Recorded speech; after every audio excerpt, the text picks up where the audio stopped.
pour les filles pro qui vont tomber sur la vidéo aussi. Pardon, laissez mon make-up en paix. C'est-à-dire que ce sont mes derniers efforts que j'ai fait, comme vous voyez là. Mes derniers efforts avant de me mettre devant la caméra. Donc, c'est-à-dire que j'ai tué des chez tué. Avant de commencer la time story, mes chers amis, sachez que si vous êtes nouveau et que vous glissez par là, n'hésitez pas de vous abonner car oui, sur cette chaîne, on parle de tout. Buzz, star, time story. Tout en fait, c'est la chaîne, on appelle ça le foutou en fait. Joël Paty fait dans le foutou. Mais c'est pas ça le plus important. Il y a également plusieurs personnes qui m'ont posé en commentaire. Mais Paty, on fait comment pour être youtubeur? Comment devenir youtubeur? Comment être monétisé par YouTube? Comment gagner de l'argent grâce à YouTube? Et bah ouais, quand ils m'ont posé des questions comme ça constamment, j'ai créé ma propre formation. Donc si vous voulez avoir plus d'informations, contactez-moi via Instagram. Je réponds à bon nom de Nono-Joël. Mais avant de commencer, pour les blagueurs là, c'est pas une gratuite, c'est 40 000 francs, soit je pense 60 quelque chose d'euros et 70 $, un truc du genre. Donc vous venez, vous payez votre formation et franchement, ils donnent la meilleure des formations. Quel qu'en soit le pays dans lequel tu te trouves, Paty à ton service. 40 youtubeurs que j'ai mis sur pied. Et bah c'est pas félicité. Et bah ouais. Mon travail, c'est de sortir les gens de l'obscurité, sortir les gens du noir en fait. Parce qu'il y a beaucoup de chômeurs là vidéo qui ne savent pas que grâce à YouTube, ils peuvent avoir de l'argent. Je me suis fait par mon maître quand je faisais la classe de CE1 à la base. Quand on dit CE1, on est censé être doux envers les enfants, on est censé aimer les enfants, on est censé être genre un peu caressant envers les enfants, mais c'était pas mon cas. Notre maître là n'était pas comme ça. Et bien en plus aujourd'hui quand je regarde le maître là, franchement, j'ai pitié. Vous voulez savoir pourquoi est-ce que j'ai pitié de ce maître? Je m'en veux tellement, je me dis, peut-être que si dans mon cœur, mon cœur s'était apaisé, il ne devait pas arriver cet incident à ce maître. Restez scotché pour la suite.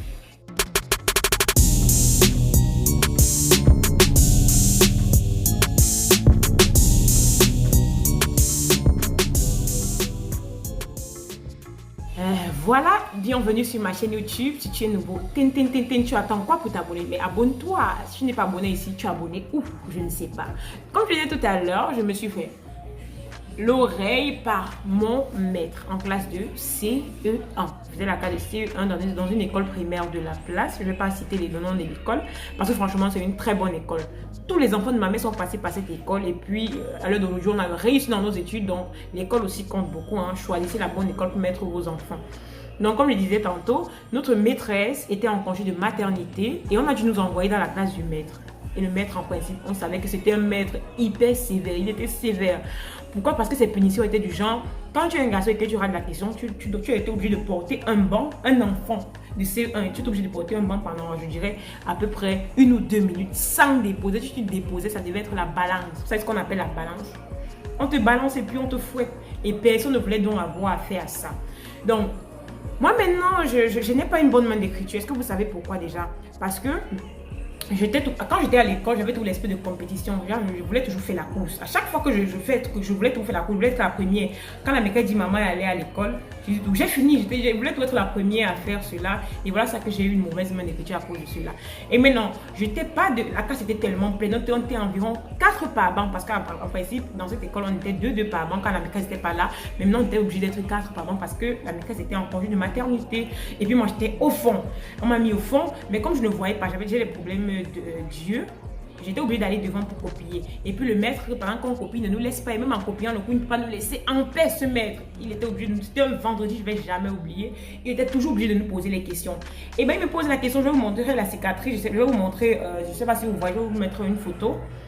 Et puis maintenant, il pose la question 6 x 6 x 6 à la base. Je sais que 6 x 6 font 36. À l'heure d'aujourd'hui, si tu me demandes que font 36 multiplié par 6, je ne te dirai pas. Et j'étais en classe de CE1 à cette époque. Vous voyez à quel point les maîtres peuvent parfois être sévères. J'ai gardé une mauvaise image de mon maître et à l'heure d'aujourd'hui, je m'en veux toujours. Et vous comprendrez pourquoi je dis ça par la suite. Et bah, quand je ne connais pas une question, vous savez ce que je fais? Je suis encore plus concentrée sur mon cahier là. C'est l'erreur à ne pas commettre. C'est depuis ce jour que j'ai compris que quand tu commets une erreur, il faut plutôt lever ton doigt pour qu'on choisisse celui qui fait comme s'il ne connaissait pas là. J'étais la seule à être baissée en classe, à être concentrée. Il me dit, ok, non, on m'appelait Nono à l'école primaire. Ok, Nono, comme tu es trop concentré sur ton cahier là, donne-moi la réponse. Et j'ai dit, Seigneur, sur à peu près, on était peut-être une soixantaine d'élèves, 60 élèves. C'est à moi que le maître pose la question. Il va commencer par où? Je me lève là-bas avec ma tête toute jaune. Je dis, monsieur, à la base, je sais que 6 fois 6 font 36. Ben, franchement, pour un enfant qui a quand même eu l'amabilité de répondre au moins à la moitié de la question, on devait laisser. Mais le maître ne m'a pas laissé, les gars. Il n'a pas été d'une main fragile envers moi. Il me dit que, pardon, il me dit que je ne t'ai pas demandé ce que font 6 fois 6. Je t'ai demandé ce que font 6 fois 6 fois 6. Moi, jusqu'à présent, où je vous parle, je ne connais pas. Je suis nulle en maths, c'est pas ma faute. Je suis plus forte en littérature, en langue. Mais les mathématiques, franchement, et moi, on ne fait pas bon chemin. Hein. Je dis, monsieur, je ne sais pas. Il me dit, lève-toi, lève-toi. On a vu ça hier, en principe, il nous avait prévenu à la veille qu'on devait poser les questions dessus. Parce c'était une table de vérification qu'on avait déjà vue.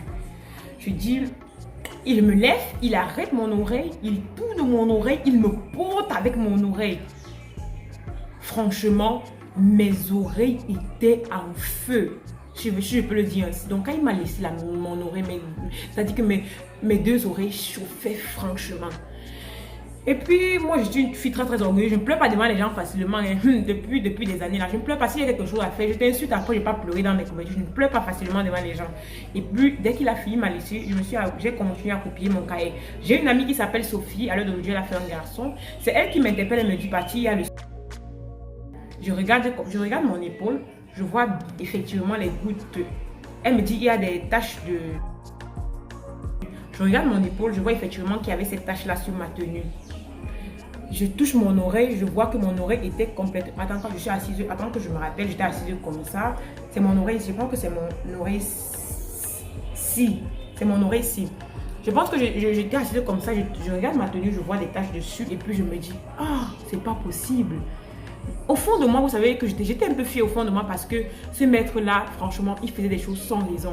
J'étais un peu fière quand même au fond. Enfin, il m'amène directement à l'hôpital. Arrivé à l'hôpital, quand les médecins lui demandent, mais qu'est-ce qui s'est passé? Ce maître était sans cœur, il faisait comme s'il n'avait pas d'enfant, mon frère. Tous les élèves se plaignaient de lui. Franchement, moi, mon enfant, on ne peut pas faire ça. On ne peut pas. Parce que je ne sais pas comment les parents à l'époque, là, ma mère qui bouge beaucoup, n'avait rien fait pour ça. Hein. Et quand elle est revenue à la veille, elle a juste dit au maître que, ok, elle fera plus attention. Il dit, mais maman, tu es censée me défendre. Mais qu'est-ce que tu dis? Ma mère a encore joué le modèle de la mère parfaite. Et puis à l'hôpital, pour revenir à l'hôpital en fait, et le maître dit que je me bagarrais avec mes amis, c'était un menteur en plus. Je me bagarrais avec mes amis et puis je me suis blessée. Il a donné 3 versions à 3 infirmiers. C'est quand je me trouve dans la salle seule avec les infirmiers qu'il fallait qu'on arrange mon oreille, que les infirmiers me posent la question. Je dis c'est parce que je n'ai pas répondu à la question, mais l'infirmier était scandalisé. Mais c'est pour une question que le maître t'a fait ça, il était dépassé. Et puis on m'a fait un gros bandage comme ça, c'est-à-dire que la honte de ma vie, en plus du maître qui n'était pas du tout gentil, je devais supporter encore le bandage devant toute une salle de classe. Franchement, c'était mauvais. J'étais là, mon oreille chauffait, on m'a cousu l'oreille sans anesthésie. On a mis le bandage, on allait voir la directrice m'a dit ouais ça va aller, la directrice a essayé de m'encourager du mieux qu'elle pouvait. Et puis depuis ce jour on m'avait plus jamais tapé, il faut quand même voir le bon côté des choses, on m'avait plus jamais touché. Donc c'est-à-dire que de ma carte de CE1 jusqu'à la fin d'année on m'avait plus touché. Et maintenant ma blessure a bien cicatrisé. Et puis quand je marchais maintenant dans la rue, une fois, je pense que je faisais déjà la classe de 4e au lycée classé. Je faisais la classe de 4e et puis quand je suis repassée devant le même portail de mon école primaire parce qu'à côté il y avait une église catholique, j'ai vu le maître avec une béquille. Je vous jure les gars, je mets ma main à couper que c'est vrai. J'ai vu le maître, il avait une béquille. Et puis je me suis en voulu, je me suis dit, ouais, peut-être que c'est ma faute, peut-être que c'est parce que j'ai tellement fait, j'ai en voulu tellement mettre par rapport à mon oreille que ça lui est arrivé comme ça. Je me suis tellement en voulu. J'ai même voulu aller vers lui, après je me suis dit non. En même temps quand je passais, c'était un peu plus par curiosité que je partais regarder. Souvent dans la vie que rien n'arrive pour rien. Parfois on se sent coupable des erreurs qui arrivent aux autres. Mais moi, à l'heure d'aujourd'hui, quand je parlais avec plusieurs personnes, j'essayais de raconter ce qui s'est passé. On me disait que non, c'est pas ta faute, peut-être que c'est sa faute à lui, soit peut-être comme il était assez sévère ou bien un accident comme ça. Mais moi, je dis tout dans la vie, rien n'arrive pour rien. Rien n'arrive pour rien. Je ne suis pas fière que le maître soit dans cet état-là. Je ne suis pas non plus fière qu'il soit comme ça. Mais franchement, si c'est arrivé, c'est peut-être pour... On dit souvent que si ça arrive, c'est peut-être pour une bonne cause. Ou peut-être pas. Je ne sais pas. Donc, à l'heure d'aujourd'hui, je ne pourrais jamais savoir.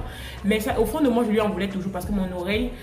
Je ne peux même pas mettre l'écouteur dans mes oreilles parce que j'ai toujours comme une vibration de mon oreille. Donc, j'ai gardé les séquelles de ça jusqu'à présent. Je pardonne à ce maître. Je lui pardonne vraiment ce qu'il m'a fait.